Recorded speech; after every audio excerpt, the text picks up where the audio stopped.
Hello friends, very good evening, Radhe Radhe, सत श्री अकाल। तो चलिए आज के इस वीडियो में हम एनसीईआरटी की जो भी साइंस है, तो जिनका भी बीपीएससी टीआरई 3 के लिए जा रहे हैं, 3.0 के लिए, तो साइंस का जो जिनका सब्जेक्ट है और पीआरटी वाले जो हैं उनके भी पिछली बार पीआरटी 2.0 में लगभग आपके 30 क्वेश्चंस आए थे। तो बहुत इंपॉर्टेंट हो जाता है पीआरटी वालों के लिए भी, बाकी जो भी साइंस जिनका पोर्शन है जिस एग्ज़ाम में आता है उनके लिए भी। तो एनसीईआरटी है, बहुत अच्छे से समरी दी गई है, पूरा देखिएगा अच्छे से। तो पहले एक खाद्य पदार्थ, तो पहला चैप्टर मैंने करा दिया है, ठीक है। आज का हम पढ़ेंगे भोजन के घटक।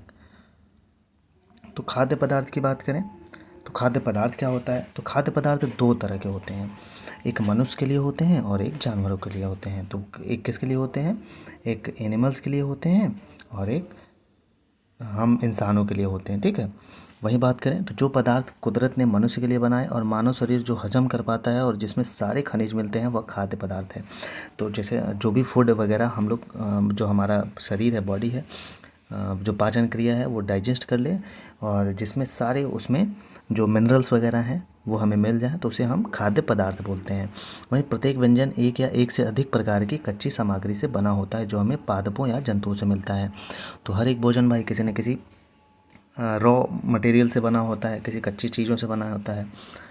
अब आगे चलते हैं, पोषक। पोषक क्या होता है, इसको पढ़ते हैं। वे तत्व जो हमें वृद्धि और कार्य करने के लिए ऊर्जा देते हैं। भोजन में सभी पोषक तत्व सही मात्रा, अनुपात व संतुलन में होना आवश्यक होता है। ये विभिन्न प्रकार के 50 पोषक तत्व हैं जो शरीर को स्वस्थ रखते हैं। ग्रहण किए जाने वाले विभिन्न प्रकार के भोज्य पदार्थ, अनाज, दालें, सब्जियां, फल, दूध, मांस, मछली, अंडे व खाद्य तेल से भी पोषक तत्व प्रदान होता है, इन्हें पोषक कहते हैं। तो बिल्कुल खाने से जो भाई चीज़ें हम कोई भी हमारी बॉडी के लिए ग्रोथ और डेवलपमेंट, एनर्जी, ये सारी चीज़ें कहाँ से मिलती हैं, हमें खाने वगैरह से मिलती हैं। तो विभिन्न प्रकार के भोज्य पदार्थ जैसे हो गए, अनाज हो गए, दालें वगैरह हो गए, पल्सेस हो गए, दूध वगैरह हो गए, मीट वगैरह हो गए, तो इनसे हमें जो पोषक तत्व प्राप्त होता है उन्हें हम पोषक कहते हैं। आगे चलते हैं, पोषक तत्व। तो कार्बोहाइड्रेट, प्रोटीन, वसा, विटामिन तथा खनिज लवणों को पोषक तत्व कहते हैं। तो जो कार्बोहाइड्रेट्स वगैरह हो गया, ठीक, विटामिन्स हो गया, फैट हो गया, हम कोई चीज़ खाते हैं तो ये सारी चीज़ें उसमें मिलती हैं, तथा मिनरल्स हो गए, ठीक, इनको हम क्या कहते हैं, इनको हम पोषक तत्व कहते हैं, ठीक है। आगे चलते हैं, इन खाद्य पदार्थों में कई अलग अलग पोषक तत्व विद्यमान होते हैं। इन पोषक तत्वों को मुख्य 6 उप समूहों में विभक्त किया गया है। तो आइए पोषक को 6 समूहों में विभक्त किया गया है, उसके बारे में पढ़ते हैं। पहला हो गया कार्बोहाइड्रेट्स, ठीक, जिसको हम कार्बोहाइड्रेट्स बोलते हैं। दूसरा हो गया प्रोटीन, वही बात करें। तीसरा क्या हो गया, वो फैट हो गया और जिसको हम वसा कहते हैं। चौथा हो गया खनिज लवण, जिसको हम मिनरल्स कहते हैं। वाइटामिन्स हो गया, जल वाटर हो गया। भाई ये डिटेल से पढ़ते हैं बारी बारी से। अब पढ़ते हैं हम कार्बोहाइड्रेट्स के बारे में।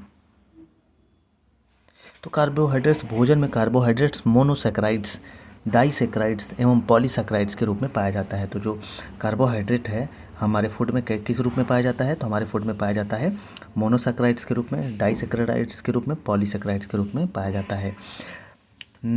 मोनोसैकराइड्स शर्करा का सरलतम रूप है। तो जो मोनोसैकराइड्स है वो किसका, शुगर का सरलतम रूप है, मतलब उसी का एक रूप है जो हमारे द्वारा ग्रहण किए गए भोजन में ग्लूकोज, फ्रक्टोज एवं ग्लैक्टोज के रूप में उपस्थित रहता है। तो जो भोजन हम करते हैं उसमें किस रूप में फूड में किस रूप में प्रेजेंट रहता है, ग्लूकोज हो गया, फ्रक्टोज हो गया, ग्लैक्टोज हो गया। डाइसेक्राइड्स की बात करें तो सुक्रोज, माल्टोज एवं लैक्टोज तथा पॉलीसेक्राइड्स स्टार्च, डेक्सट्रीन तथा सेलुलोज के रूप में उपस्थित रहता है। आगे चलते हैं, कार्बोहाइड्रेट्स का काम क्या होता है, आइए इसको देखते हैं।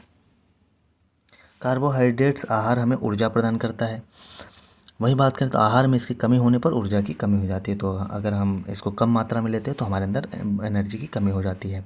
हमारे भोजन में पाए जाने वाले मुख्य कार्बोहाइड्रेट मंड तथा शर्करा के रूप में होते हैं। तो जो हमारे भोजन में पाए जाते हैं, जो मेन कार्बोहाइड्रेट्स होते हैं उसको हम मंड और शर्करा के फॉर्म में होते हैं। कार्बोहाइड्रेट मुख्य रूप से हमारे शरीर को ऊर्जा प्रदान करते हैं, पहले ही बता दिया मैंने। कार्बोहाइड्रेट मुख्य रूप से चावल, फल, आलू तथा कंद वाले भोज्य पदार्थों में पाए जाते हैं। अंततः यह ऊर्जा प्राप्ति का सबसे सस्ता साधन है। निम्न आय वर्ग के आहार की 80% ऊर्जा की आवश्यकता इसी से पूर्ण होती है। आय बढ़ने के साथ साथ इसके द्वारा पूर्ण की जाने वाले ऊर्जा के प्रतिशत में कमी आती जाती है। कार्बोहाइड्रेट के स्रोत की बात करें तो चावल हो गया, गेहूँ हो गया, आलू, शकरकंदी, मक्का, पपीता, ये सब कार्बोहाइड्रेट के सोर्स हैं। ठीक, और ये बहुत आसानी से हमें मिल जाता है। अब आगे चलते हैं, प्रोटीन के बारे में पढ़ते हैं। तो हमारे शरीर को प्रोटीन की आवश्यकता मांसपेशियों के निर्माण तथा निष्क्रिय कोशिकाओं व ऊतकों के पुनर्निर्माण के लिए होती है। तो प्रोटीन की हमारी बॉडी में ज़रूरत क्यों पड़ती है? मसल्स हमारे बॉडी में बनती है उसके लिए। ठीक है, जो हमारे निष्क्रिय कोशिकाएँ होती हैं जो काम नहीं करती हैं, उनके निर्माण में और उनके पुनर्निर्माण में बहुत लाभदायक होता है प्रोटीन। तो हमारी मांसपेशियां, अंग तथा यहाँ तक कि हमारा रक्त अधिकतर प्रोटीन से बने होते हैं। तो जो हमारे मसल्स होते हैं और जो बॉडी पार्ट्स होते हैं और हमारे ब्लड होते हैं, ये मोस्टली चीज़ें इसमें से किससे बनी होती हैं? प्रोटीन से बनी होती हैं। यदि हम अपने आहार में प्रोटीन का सेवन नहीं करेंगे तो हमारी क्षतिग्रस्त कोशिकाओं का पुनर्निर्माण या नई कोशिकाओं का निर्माण नहीं हो पाएगा। तो अगर हम प्रोटीन सही मात्रा में नहीं लेंगे तो हमारी जो डेड टिश्यू हैं, ठीक, जो डैमेज सेल्स हैं, तो इनका रिकंस्ट्रक्शन नहीं होगा, रीडेवलप नहीं होगा इनका। हमारे आहार में प्रोटीन पशु तथा पौधों दोनों स्रोतों से प्राप्त होता है। तो हमारे आहार में प्रोटीन किससे प्राप्त होता है? पशु तथा पौधों दोनों से मिलता है। प्रोटीन का अर्थ होता है पहले आने वाला। तो प्रोटीन का अर्थ क्या होता है? पहले आने वाला, क्योंकि प्रोटीन अन्य पोषक तत्वों में एक महत्वपूर्ण तत्व है। पानी के बाद शरीर का सबसे बड़ा घटक प्रोटीन होता है। जैविक क्रियाओं में प्रोटीन की प्रमुख भूमिका होती है। बाल आयु वर्ग के दैनिक औसतन 60 ग्राम प्रोटीन की आवश्यकता होती है। तो जो बच्चे बाल आयु वाले होते हैं उनको दिन में कम से कम 60 ग्राम प्रोटीन की आवश्यकता होती है। आगे चलते हैं। प्रोटीन प्राणीज व वनस्पति दोनों ही तरह के खाद्य पदार्थों से प्राप्त होता है। मुख्य रूप से प्रोटीन मांस, मछली, अंडे एवं दूध से बने प्रोडक्ट में मिलता है प्रोटीन। अब आगे चलते हैं। अधिक मात्रा में सूखे टमाटर, अनाज, दालें एवं सब्जियों से मिलता है। तो सबसे ज़्यादा प्रोटीन कैसे? सूखे मटर हो गए, अनाज हो गए, दालें हो गए एवं सब्जियों में मिलता है। बैगनी रंग खाद्य पदार्थ में प्रोटीन की उपस्थिति दर्शाता है। तो बैगनी रंग जो होता है वो क्या प्रदर्शित करता है? वो शो करता है, जैसे किसी फल को हम काटते हैं तो थोड़ा थोड़ा बैगनी कलर का हो जाता है, तो ये दर्शाता है कि उसमें प्रोटीन है। प्रोटीन की आवश्यकता शरीर की वृद्धि तथा स्वस्थ रहने के लिए होती है। अब प्रोटीन के स्रोत क्या क्या हैं, आइए इसको देखते हैं। तो प्रोटीन के स्रोत की बात करें तो पादप से चना, मटर, राजमा, मूंग, सोयाबीन, जंतु, मांस, अंडे, मछली, ये सब चीज़ों से मिलती हैं। अब वसा की बात करते हैं। यह शरीर को ऊर्जा प्रदान करता है ये भी, तथा आवश्यक विटामिन क्या क्या हैं? ए, डी, ई के। ठीक, ये वसा, ये पूछा जाता है क्वेश्चन। तो आवश्यक विटामिन ए, डी, ई के जो हैं वसा में घुलनशील होते हैं। वसा में प्राप्त वसीय अम्ल ऊतकों को स्वस्थ रखते हैं। कागज़ पर तेल का धब्बा खाद्य पदार्थ में वसा की उपस्थिति का होता है। तो जैसे हम समोसा वगैरह रखते हैं तो कागज़ में देखते हैं ट्रांसपेरेंट कलर का हो जाता है, तो ये किसका प्रसाद? ये फैट का है। वसा से हमारे शरीर को ऊर्जा मिलती है। वसा शरीर के तापक्रम को स्थिर बनाए रखने में सहायता भी करती है। शरीर के कोमल अंगों जैसे हृदय, फेफड़े, गुर्दे आदि के चारों ओर वसा की एक सुरक्षात्मक तरक पाई जाती है। तो जो फेफड़ा हो गया, गुर्दे हो गए, हमारे हृदय वगैरह हो गए, तो उस पर एक लेयर पाई जाती है किसकी? फैट की, जिसको हम वसा कहते हैं। वो मतलब उसकी सुरक्षा भी करता है, किसकी? हृदय और फेफड़े, गुर्दे की, जो आकस्मिक आघातों से इन अंगों की सुरक्षा प्रदान करती हैं। वसा द्वारा भोजन का स्वाद रुचिकर बनता है। तो भाई वसा अगर न रहे, फैट न रहे, तो हमें टेस्टलेस लगेगा कोई भी फूड, एवं व्यक्ति की खाने की इच्छा तीव्र होती है। अतः भोजन में वसा की एक निश्चित मात्रा का होना आवश्यक होता है। वसा के स्रोत क्या क्या हैं, ये इसको देख लेते हैं। तो पादप से मूंगफली, तिल, गिरी तेल, जंतु से अंडे, मछली, मांस, दूध, घी, क्रीम, मक्खन आदि से हमें वसा के स्रोत हैं। अब खनिज के बारे में देखते हैं। तो हमारे शरीर के उचित विकास तथा अच्छे स्वास्थ्य के लिए प्रत्येक खनिज लवण की आवश्यकता होती है। तो हमारे शरीर के उचित मतलब एक प्रॉपर डेवलपमेंट होता है शरीर का, ठीक, सही समय पे सही ग्रोथ होना, अच्छे स्वास्थ्य, एक हेल्दी पर्सन होने के लिए हमें मिनरल्स की आवश्यकता होती है। खनिज लवण के स्रोत बात करें तो क्या क्या हो गया? आयोडीन हो गया, अदरक और केकड़ा। ठीक, अब फास्फोरस के स्रोत, तो फास्फोरस के स्रोत बात करें तो दूध हो गया, केला हो गया, गेहूँ हो गया। लोहे के स्रोत पालक, सेब, यकृत, ये फास्फोरस इसमें मिलते हैं। कैल्शियम किस में मिलता है? दूध, अंडा आदि में मिलता है। खनिज ऐसे कार्बनिक पदार्थ हैं जो अस्थियों, दांतों, रक्त, हार्मोन आदि के निर्माण के लिए आवश्यक हैं। ये ऐसे सुरक्षात्मक भोज्य पदार्थ हैं। तो एकदम सरल भाषा में लिखा है, बस एक बार रीडिंग करते जाइए, चीज़ें समझ में आएंगी। जो शरीर को विभिन्न रोगों से सुरक्षा प्रदान करती हैं। हमारे शरीर में विभिन्न प्रकार के खनिज लवणों की आवश्यकता होती है। इनमें से प्रमुख खनिज कैल्शियम व आयरन है। ठीक, अब विटामिन की बात कर लेते हैं। विटामिन आहार में अत्यंत अल्प मात्रा में पाए जाने वाले सुरक्षात्मक भोज्य तत्व हैं जो शरीर को विभिन्न रोगों से सुरक्षा प्रदान करते हैं। तो विटामिन क्या करते हैं? हमारे शरीर को विभिन्न रोगों से क्या सुरक्षा प्रदान करते हैं। कुछ विटामिन जल में घुलनशील होते हैं तो कुछ वसा में घुलनशील होते हैं। तो विटामिन बी और सी, ठीक, बी और सी ऐसे विटामिन हैं जो जल में घुलनशील होते हैं, तथा ए डी ई के, विटामिन ए डी ई के वसा में घुलनशील होते हैं। इंपॉर्टेंट है, ठीक है। तो विटामिन कई प्रकार के होते हैं जिन्हें अलग अलग नामों से जाना जाता है। आइए इसको देखते हैं।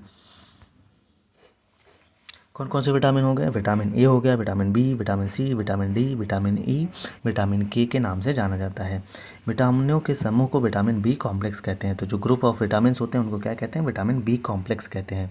तो हमारे शरीर में अल्प मात्रा में इसकी आवश्यकता होती है। विटामिन ए हमारे त्वचा तथा आँखों को स्वस्थ रखता है। तो विटामिन ए वाली चीज़ें अगर आप खाते हैं तो आपकी स्किन जो रहती है और आँखें जो होती हैं वो हेल्दी रहती हैं। विटामिन सी खाते हैं तो रोगों से लड़ने में हमारी क्षमता मदद करती है।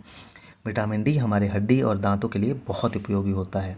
ठीक, हमारे शरीर भी सूर्य के प्रकाश से उपस्थित, मतलब विटामिन डी हमारे सूर्य के प्रकाश से भी मिलता है। ठीक, अब आइए, जल ही जीवन है। जल ही जीवन है। आप भोजन के बिना 1 माह से अधिक जीवित रह सकते हो, परंतु जल के बिना आप 1 सप्ताह से अधिक जीवित नहीं रह सकते। कुछ जीवों जैसे जेलीफिश में उनका 90% से अधिक शरीर का भार जल से होता है। तो जेलीफिश जो होता है उनका पूरा 90% उनकी बॉडी वाटर से बनी होती है।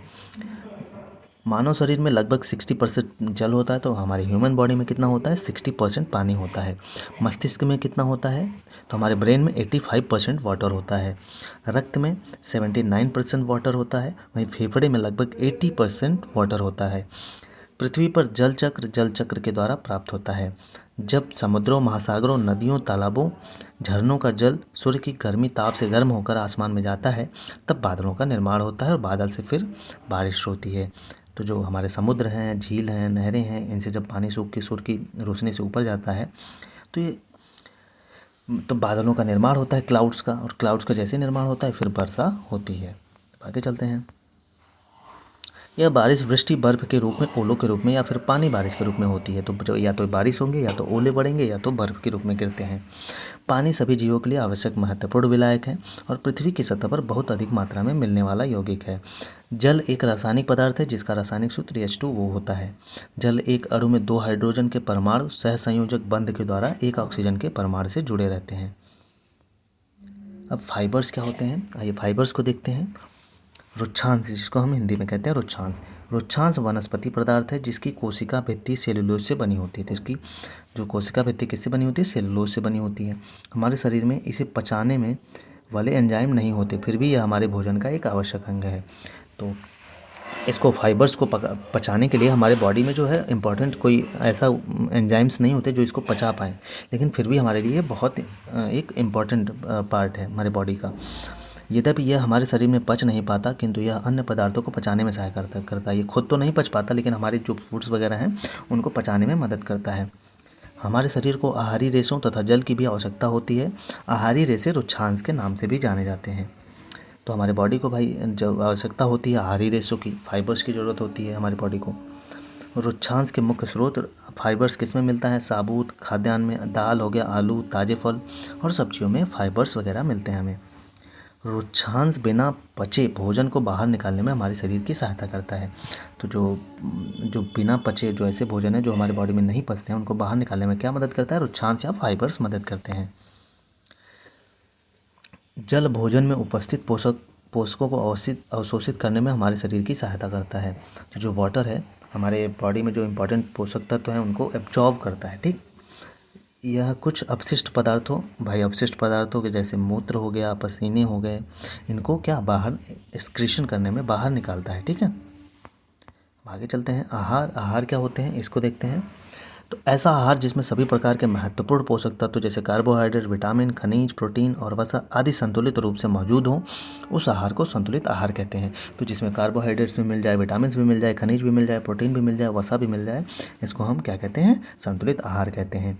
तो संतुलित आहार को संतुलित भोजन भी कहते हैं और इस प्रकार से आहार हमारे शरीर को हमेशा स्वस्थ बनाए रखने में हमारी मदद करता है। तो हमेशा बोलते हैं कि भाई हेल्दी डाइट खाइए, इसीलिए बोलते हैं कि एक बैलेंस फूड खाएंगे, बैलेंस डाइट लेंगे तो आपको हमेशा हेल्दी रहेंगे। आहार अथवा भोजन मानव जीवन को बनाए रखने के लिए अति आवश्यक है। मनुष्य जो भी भोजन ग्रहण करता है उसमें विभिन्न पोषक तत्व पाए जाते हैं जो मानव शरीर को पोषित करते हैं। शारीरिक वृद्धि, विकास, उत्तम स्वास्थ्य एवं दैनिक क्रियाशीलता के लिए मानव को पर्याप्त आहार एवं पोषण की आवश्यकता होती है। सामान्यतः पूरे दिन में जो कुछ भी हम खाते हैं उसे आहार कहते हैं। ठीक, तो ये आहार हो गया, मतलब एकदम सिंपल भाषा में लिखने का मतलब लिखा गया है चीज़ें। तो बस एक बार रीडिंग करते जाइए, सारी चीज़ें समझ में आएंगी क्योंकि समय कम है, एग्ज़ाम नज़दीक है। संतुलित आहार हमारे शरीर की वृद्धि और अच्छे स्वास्थ्य को बनाए रखने के लिए एक बैलेंस डाइट की आवश्यकता होती है। तो जैसे दाल हो गया, मूंगफली, सोयाबीन, अंकुरित बीज, ये सारी चीज़ें, केला, पालक, सत्तू, गुड़ व फल व सब्जियां, ये सारी चीज़ें खाते हैं तो ये संतुलित आहार होता है या बैलेंस डाइट होता है। तो इसी के साथ हमारा ये टॉपिक ख़त्म हो गया। ठीक है, संगठक भोजन कंपोनेंट्स ऑफ फूड, जो कि एनसीईआरटी का चैप्टर नंबर 2 है। पहला मैंने ऑलरेडी कंप्लीट करा दिया। तो क्लास 6 में टोटल 11 या 12 चैप्टर हैं, सारी चैप्टर मैं करा दूंगा ऐसे ही जल्दी जल्दी। बस अगर आप लोगों को कंटेंट अच्छा लगे तो लाइक, शेयर, सब्सक्राइब जरूर करिएगा। वहीं बात करूं, अगर आपको एनसीईआरटी और एससीईआरटी की दोनों समरी चाहिए, हिंदी या इंग्लिश मीडियम में, बीपीएससी टीआरई 1 to 5 के लिए, 6 to 8 के लिए और 8 to 10 के लिए, तो आप इस नंबर पर कांटेक्ट कर सकते हैं 8853954496 8853954496 पे आप कॉल करके डिटेल्स ले सकते हैं और एक मिनिमम कॉस्ट में इन नोट्स को ले सकते हैं। बहुत अच्छे से दिया हुआ है, एनसीईआरटी भी है, एससीईआरटी भी है, आपको प्रीवियस ईयर के क्वेश्चंस भी मिल जाएंगे उसमें। ठीक, बाकी ऑल द बेस्ट, पढ़ते रहिए, मुस्कुराते रहिए। अगर कंटेंट अच्छा लगे तो लाइक, शेयर, सब्सक्राइब जरूर करिएगा।